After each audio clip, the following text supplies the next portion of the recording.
ઉદાસ રહેવું કોને પસંદ હોય છે? આજની મારી રચના છે. ઉદાસ રહેવું કોને પસંદ હોય છે? પણ કેટલાક કિસ્સાઓ ચહેરાનું હાસ્ય છીનવી લે છે. પગથિયા ચડીને ટોચ પર પહોંચવાનું હતું. એક રસ્તે પગથિયા અને બીજો ચઢાણવાળો હતો.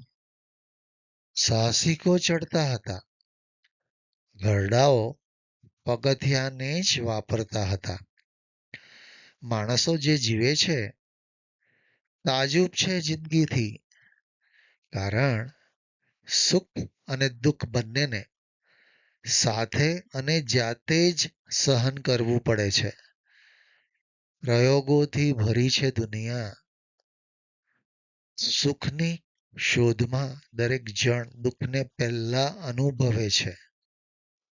કિતાબો કાગળથી અને સ્યાહીથી કાગળો હંમેશા લખાયેલા મળશે ના.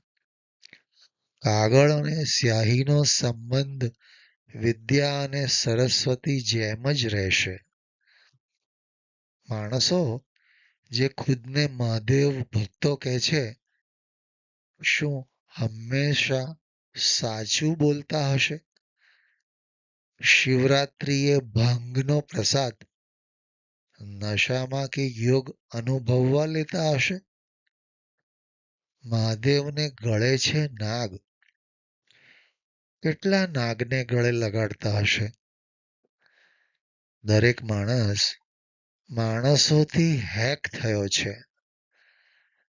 પૃથ્વી ગોળ છે અને માણસો ફરી ફરીને કાયમના હેક થયા કરે છે.